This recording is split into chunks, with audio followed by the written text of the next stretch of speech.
हिमाचल में मानसून ने मचाई तबाही, 2 जगह फटा बादल, कई गाड़ियां बही, सड़कों को भी भारी नुकसान, 3 लोगों की गई जान। सीएम सुक्खू ने पंजाब हरियाणा को किया साफ, पहले बीबीएमबी का एरियर दो, फिर किशाऊ बांध पर की जाएगी बात। छात्राओं से छेड़खानी मामले में पच्छाद विधायक रीना कश्यप ने की सख्त कार्रवाई की मांग। झंडुता उपमंडल के बरड गांव में शराब का ठेका खोलने पर ग्रामीणों ने किया प्रदर्शन। आपातकाल की 50वीं वर्षगांठ पर भाजपा ने प्रदेश भर में किए कार्यक्रम। विधायक हंसराज ने आपातकाल को बताया काला धब्बा। जोगिंदरनगर के अलीशा कटोच ने कजाकिस्तान में पैराग्लाइडिंग प्रतियोगिता में जीता गोल्ड मेडल, गाँव में खुशी की लहर। मैं हूँ HIV वायरस, नाम तो सुना ही होगा। मैं एक साथी से दूसरे साथी तक 4 मुख्य तरीके से पहुंच सकता हूं। HIV संक्रमित व्यक्ति के साथ बिना कॉन्डम सेक्स करने से, एक ही सुई व सिरिंज का साझा उपयोग करने से, HIV संक्रमित खून चढ़ाने से और HIV संक्रमित मां से उसके बच्चे को। मेरे बारे में जानने के लिए 1097 पर कॉल करके सवाल किया गया। हिमाचल प्रदेश राज्य एड्स नियंत्रण समिति द्वारा जनहित में जारी। नमस्कार, पंजाब केसरी देख रहे सभी दर्शकों का स्वागत है। मैं हूं दीक्षा शर्मा, लेकर हाजिर हूं प्रदेश की तमाम बड़ी खबरें। डालिए नजर हिमाचल पर।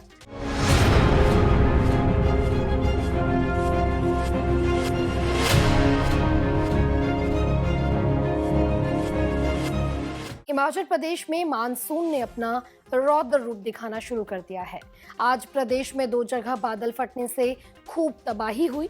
कुल्लू के सैंज में बादल फटने से जीवा नाला उफान पर आ गया। वहीं मणिकर्ण घाटी में भी बादल फटने से बहुत ज्यादा नुकसान हुआ है। भारी बारिश होने के कारण नदी नालों में जलस्तर बढ़ गया है। स्थानीय लोगों के अनुसार रैला गांव में 3 लोगों की मौत हो गई है। हालांकि इसकी अभी कोई आधिकारिक पुष्टि नहीं हुई है। वहीं बादल फटने से क्षेत्र की सड़कों को भी काफी नुकसान पहुंचा है। बादल फटने से कई वाहन जो है वो बहने की सूचना भी है। सैंज के जीवा नाला में बादल फटने से NHPC का शेड बह गया। इससे बिहाली गांव को भी खतरा हो गया है। वहीं मणिकर्ण के ब्रह्मगंगा नाले में बादल फटने के बाद काथी कुकड़ी और कसौल नाला में बाढ़ आ गई। कुल्लू की तीर्थन वैली में भी दोपहर बाद भारी बारिश हुई और 2 गाड़ियां नाले के तेज बहाव में बह गई। तेज बारिश के बाद सैंज घाटी बंजार में हॉर्न घाट, सोलंग नाला और पागल नाला में जलस्तर बढ़ गया है। स्थानीय प्रशासन ने टूरिस्ट और लोकल लोगों को नदी नालों के आसपास नहीं जाने की सलाह दी है। IMD ने बिलासपुर, चंबा, हमीरपुर, कांगड़ा, सिरमौर, सोलन और ऊना जिला में ऑरेंज अलर्ट जारी किया है। इन जिलों में आज 1-2 स्थानों पर बहुत भारी बारिश होने की संभावना जताई गई थी और आज कुल्लू में जो है 2 जगह बादल फटे हैं। तबाही के इस मंजर पर डालिए एक नजर।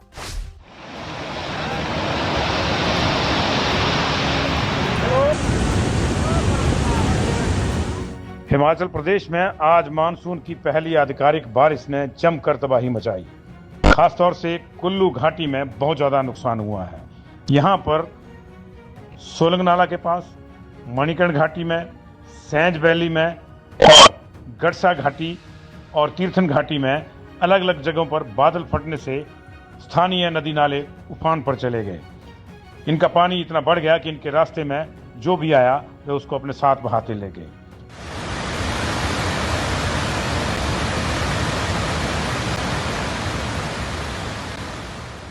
मणिकर्ण घाटी में पहले ब्रह्मगंगा नाले में बाढ़ आई, उसके बाद ग्रहण नाला में जब बाढ़ आई तो वह कसोल में खड़ी गाड़ियों को पार्किंग में ही जलमग्न कर गई।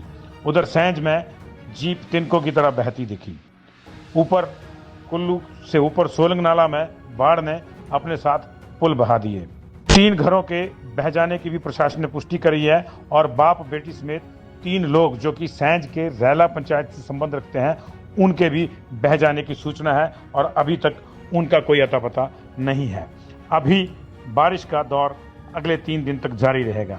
ऐसे में कब क्या हो जाए कोई कुछ नहीं कह सकता। इसलिए आप सब लोगों से आग्रह है, अगर आप नदी नालों के आसपास आपके घर हैं तो आप सुरक्षित स्थानों पर चला जाएं, क्योंकि जब तक बारिश नहीं थम जाती तब तक ये कहर शायद ही थमेगा। बारिश का ये तांडव अभी लगातार जारी है और बारिश की जो अलर्ट है वो भी अभी जारी है। अगली खबर की ओर बढ़ते हैं। बीबीएमबी प्रोजेक्ट को लेकर हिमाचल प्रदेश के मुख्यमंत्री सुखविंदर सिंह सुक्खू ने बड़ा बयान दिया है। सीएम ने कहा कि हिमाचल 2011 से अपने ही पैसों के लिए गिड़गिड़ा रहा है, कभी पंजाब तो कभी हरियाणा अड़ंगे डाल देता है। सुप्रीम कोर्ट के आदेशों के 14 साल बाद भी हिमाचल को एरियर नहीं दिया जा रहा है। मुख्यमंत्री ने पंजाब हरियाणा से हिमाचल के एरियर भुगतान को लेकर सुप्रीम कोर्ट में एफिडेविट देने की मांग की। सीएम सुक्खू ने यह भी दो टूक कह दिया है कि बीबीएमबी से एरियर जब तक नहीं मिलता तब तक किशाऊ बांध पर भी बात आगे नहीं बढ़ेगी। बता दें कि किशाऊ परियोजना से पंजाब, हरियाणा, दिल्ली समेत राजस्थान और यूपी को भी पानी मिलना है। सुक्खू ने कहा है कि उन्होंने ये बात केंद्र सरकार से भी साफ तौर पर स्पष्ट कर दी है। सीएम सुक्खू ने कहा कि हिमाचल अपने हक को यूं ही मरने नहीं देगा। क्या कुछ बोले मुख्यमंत्री सुखविंदर सिंह सुक्खू, आइए सुनिए। देखो, जो बीबीएमबी प्रोजेक्ट्स है वो तकरीबन 2800-2900 मेगावाट बिजली पैदा करता है। जब सारे प्रोजेक्टों से भारत की राष्ट्रीय नीति ये है, जो हाइड्रो पावर प्रोजेक्ट है, कि 12% फ्री रॉयल्टी के तौर पर जो भी कंपनी, जो भी लोक उपक्रम पावर प्रोजेक्ट लगाता तो 12% फ्री रॉयल्टी के रूप में सरकार को देता और 1% लाडा के रूप में देता। बीबीएमबी जब बना था उस समय हिमाचल प्रदेश वहाँ पंजाब का अंग हुआ करता था। 1951 में देश के प्रथम प्रधानमंत्री जवाहरलाल नेहरू जी ने इसकी नींव रखी। उस समय हमारे अधिकारों के प्रति हिमाचल की इतनी जागरूकता नहीं। हमें सुप्रीम कोर्ट ने ये तय किया कि जो 7.19% ज़मीन के रूप में शेयर है उसका तो हमको मिल रहा है, लेकिन जो फ्री रॉयल्टी वाली भारत सरकार ने बात रखी है, तो मैंने उस मुद्दे को उठाया है कि बीबीएमबी के जितने भी प्रोजेक्ट है उसमें 12% फ्री पावर हिमाचल प्रदेश के लोगों को मिलनी चाहिए, 1% लाडा का मिलना चाहिए, क्योंकि जब एनएचपीसी 12% फ्री पावर दे रही है, एसजेबीएनएल से 12% फ्री पावर दे रही है, एनटीपीसी फ्री पावर दे रही है, तो बीबीएमबी प्रोजेक्ट तो फ्री हो चुका है। उस प्रोजेक्ट में अब जो रॉ मटेरियल पानी के रूप में बीबीएमबी यूज़ कर रहा है, तो उन्हें इतना तो सोचना चाहिए कि 12% फ्री पावर हमें मिलनी चाहिए, जो कि नेशनल पॉलिसी है। और बीबीएमबी कहाँ बना? बीबीएमबी हिमाचल की जगह में बना। लोगों को आज तक राजस्थान में पट्टे तक नहीं मिले। पूरा बिलासपुर हमारा इससे उजड़ गया, आज तक उनको कोई अधिकार नहीं मिले हैं। तो हम उन अधिकारों की लड़ाई लड़ रहे हैं जिन अधिकारों के प्रति जनता को भी जागरूक होना पड़ेगा। बीबीएमबी में हमें 12% फ्री रॉयल्टी मिलनी चाहिए, और जो पावर प्रोजेक्ट भारत सरकार द्वारा जो बने हैं, अगर वो फ्री मिल गए हैं तो हमारी जो नीति है 12, 18, 30 की, उसके अनुसार 40 साल बाद प्रोजेक्ट हिमाचल की सरकार को मिलना चाहिए। ये एक लंबी लड़ाई है, एक सोच विकसित करने की बात है। ये नहीं है कि ये कोई सरकार, ये एक जनता के अधिकारों की लड़ाई है। अगर हमें 12% फ्री रॉयल्टी और हमारी पॉलिसी के हिसाब से जो 25 मेगावाट से ऊपर के प्रोजेक्ट है 12, 18, 30 में हमें मिल जाते हैं, और 40 साल बाद कोई भी पावर प्रोजेक्ट हमें मिल जाता है, जैसे एसजेबीएनएल का नाथवा झाकड़ी 40 साल बाद हमें मिल जाता, तो हम हिमाचल प्रदेश आत्मनिर्भर अपने आप ही बन जाएगा। इस लड़ाई को हिमाचल प्रदेश की कांग्रेस की सरकार लड़ रही है। हम भारत सरकार से सिर्फ अपना अधिकार मांग रहे हैं। वो अधिकार किस रूप में मांग रहे हैं, मैं ये चीज़ आपको इसलिए बताना चाहता हूँ कि बिजली बनाने के लिए रॉ मटेरियल क्या है, कच्चा माल क्या है? पानी है। पानी कहाँ से आ रहा है? हमारे जो 5 नदियाँ, खड्ड और छोटी नदियाँ, उनसे पानी आ रहा है। तो जब उनसे पानी आ रहा, उस पानी का उपयोग करके आप फिनिश गुड इलेक्ट्रिसिटी है। पानी से क्या बना? बिजली बनी।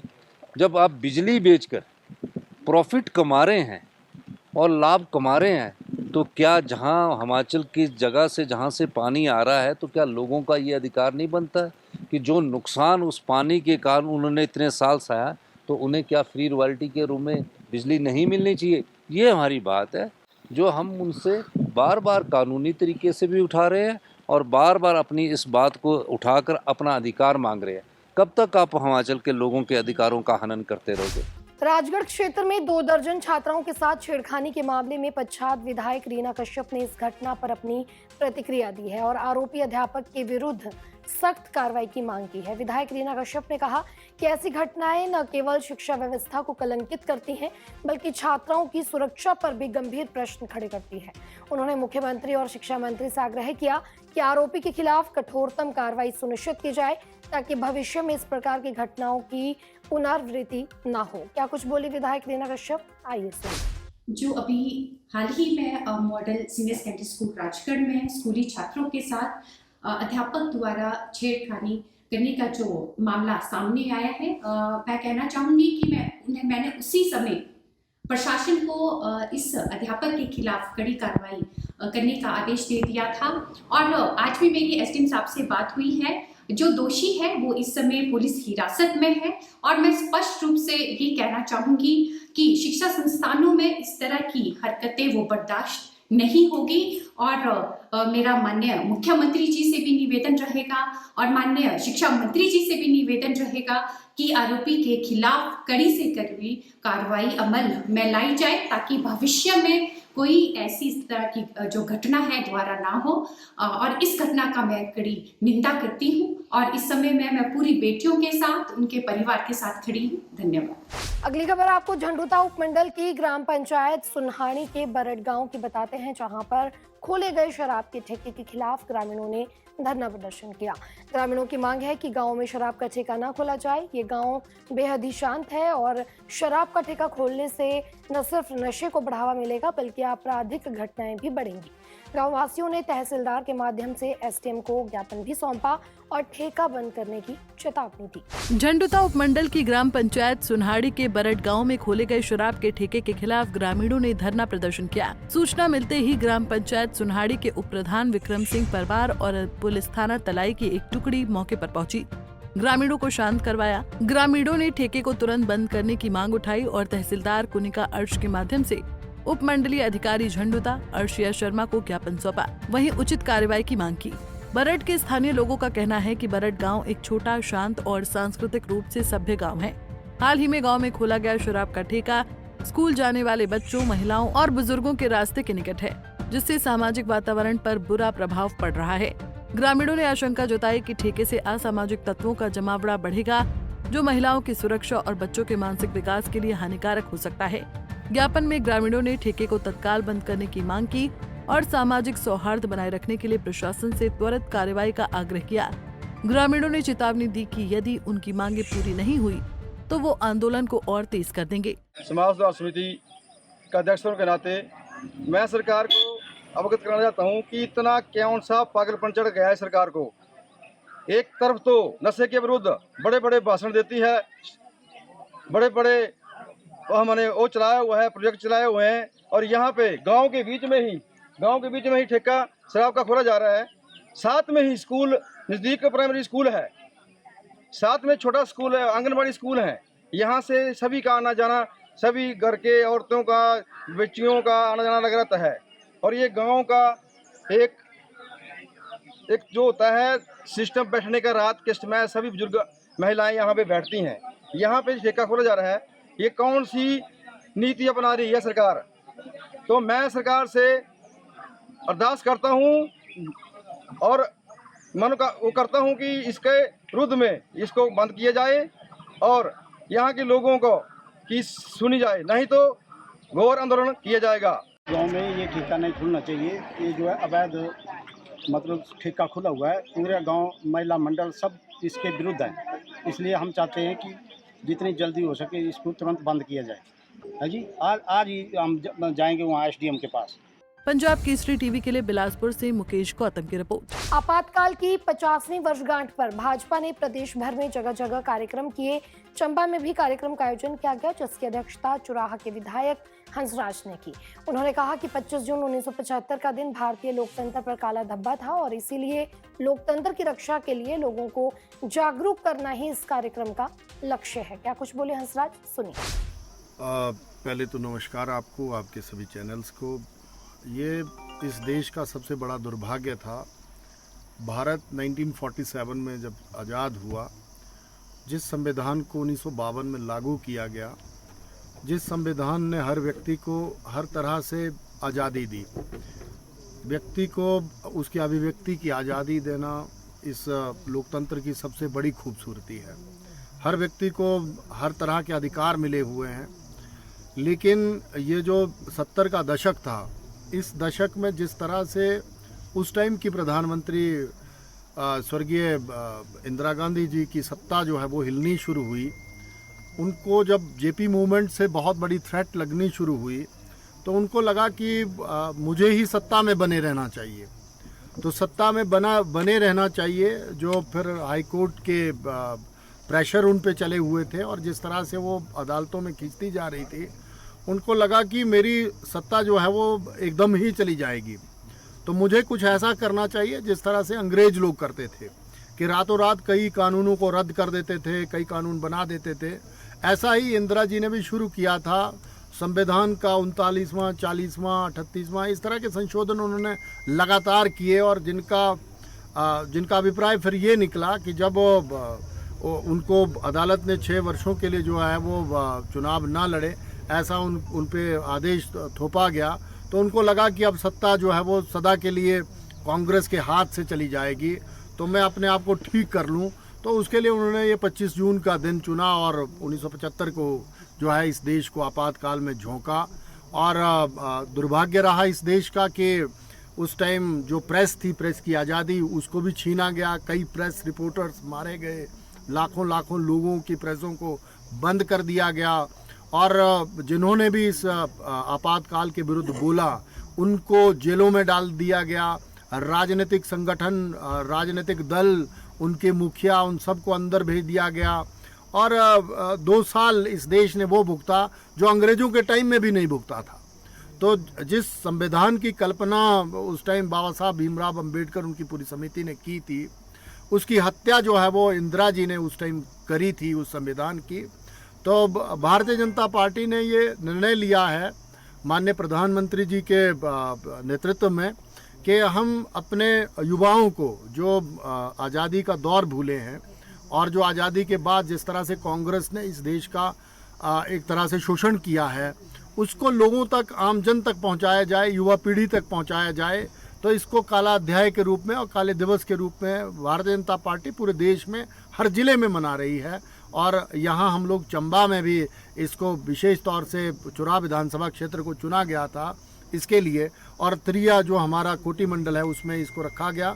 सभी लोगों ने आकर के बढ़ चढ़ करके भाग लिया और मैं ये कहना चाहूँगा कि आज हम नई जनरेशनों को, जो भावी पीढ़ियाँ हैं, उनको ये बताना बहुत ज़रूरी है कि कांग्रेस जब भी शासन में आती है, उनका कुशासन, कुतंत्र और लोकतंत्र की हत्या किस तरह से हो सकती है, ये लोग बार बार करते हैं।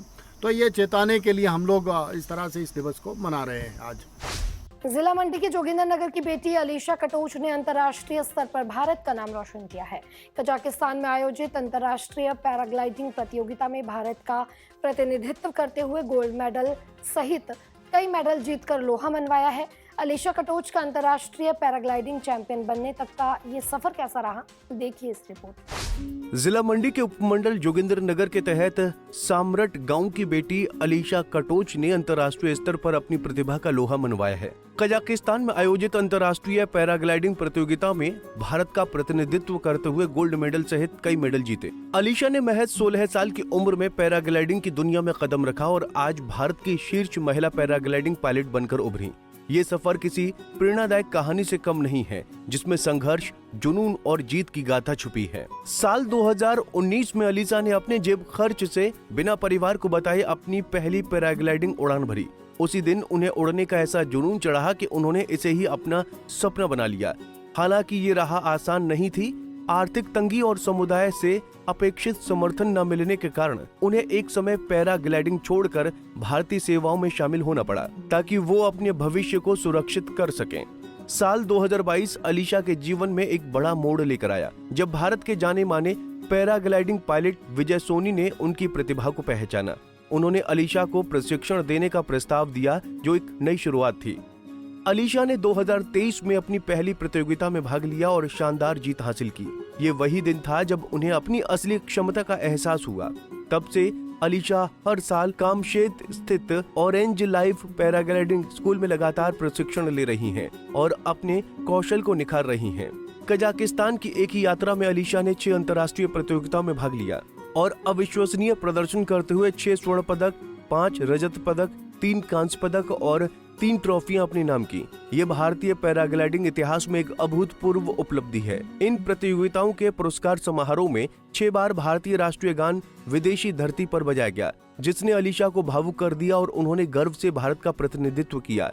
अलीशा आज देश और दुनिया में एक शीर्ष पैराग्लाइडिंग पायलट के रूप में उभरी हैं, जो भारत में महिला पैराग्लाइडिंग पायलटों में प्रथम स्थान और दुनिया भर की महिला पायलटों में 20वें स्थान पर हैं। वो इस स्तर तक पहुंचने वाली पहली भारतीय महिला बन गई हैं, जो अपने आप में एक ऐतिहासिक रिकॉर्ड है। अपनी इस असाधारण उपलब्धियों का श्रेय अलीशा अपने कोच विजय सोनी को दिया है। अलीशा की इस जीत से परिवार, गाँव और पूरे प्रदेश में खुशी का माहौल है। और मैं द्रामण गांव की रहने वाली हूँ। अभी मैं इंडिया को रिप्रेजेंट करके आई पैराग्लाइडिंग में कजाकिस्तान में। वहाँ पे 6 कंपटीशन थे और उसमें मैंने टोटल 6 गोल्ड मेडल, 5 सिल्वर और 3 ब्रॉन्ज और 3 ट्रॉफी मैं इंडिया के लिए लेके आई हूँ। और लास्ट ईयर भी मैं इंडिया को रिप्रेजेंट करने गई थी और मैं पहली भारत की महिला पायलट हूँ जो इंडिया का प्रतिनिधित्व वर्ल्ड कप में किया था। और इस बार पैराग्लाइडिंग इंटरनेशनल कप में मैंने पार्टिसिपेट किया और इंडिया के लिए मेडल लेके आई हूँ। और अभी मैं कामशेत जो महाराष्ट्र है वहाँ पे अपनी ट्रेनिंग ले रही हूँ पैराग्लाइडिंग की जो है। और जो विजय सोनी जो मेरे इंस्ट्रक्टर है वो मुझे सिखा रहे हैं। तो जो मैं एक्यूरेसी में पैराग्लाइडिंग का जो कंपटीशन था वो एक्यूरेसी था, जो स्पोर्ट लैंडिंग का होता है। तो उसमें मैंने इंडिया को रिप्रेजेंट किया और आगे भी कर रही हूँ। अपने मम्मी पापा के बारे में क्या कहना चाहोगे आप? मम्मी पापा ने सपोर्ट किया। बेसिकली मैं नाना नानी के पास रहती हूँ बचपन से, तो मैं ज़्यादा टाइम अपने नाना नानी के पास ही रही हूँ, तो उन्होंने भी सपोर्ट किया था। स्टार्टिंग में थोड़ा डिफिकल्ट था क्योंकि ये जो गेम है ये लड़कों का है, पहले बोला जाता था। और स्पेशली हिमाचल में और गांव में ये लड़कियों के लिए बहुत डिफिकल्ट था। जब मैंने स्टार्ट किया था तो सब लोग मुझे मना कर रहे थे कि ये गेम, क्योंकि यहाँ पे मैक्सिमम लोग जो है वो टैंडम फ्लाइंग करते हैं और लोगों को पता ही नहीं है कि ये जो पैराग्लाइडिंग है ये स्पोर्ट्स भी है। बड़ी हर्ष की बात है और हमें खुशी है कि आप हमारे इलाके की एक बच्ची ने बहुत ही अच्छा रिस्पॉन्स दिया और आपको बहुत बहुत बधाई हो और आपके मम्मी पापा को सभी को thank you. Punjab Kesari TV के लिए जोगिंदर नगर से लकी शर्मा की रिपोर्ट। आज के बुलेटिन में इतना ही। कल आपसे फिर मुलाकात करेंगे। फिलहाल मुझे दीजिए इजाजत। तब तक बने रहिए पंजाब केसरी हिमाचल के साथ।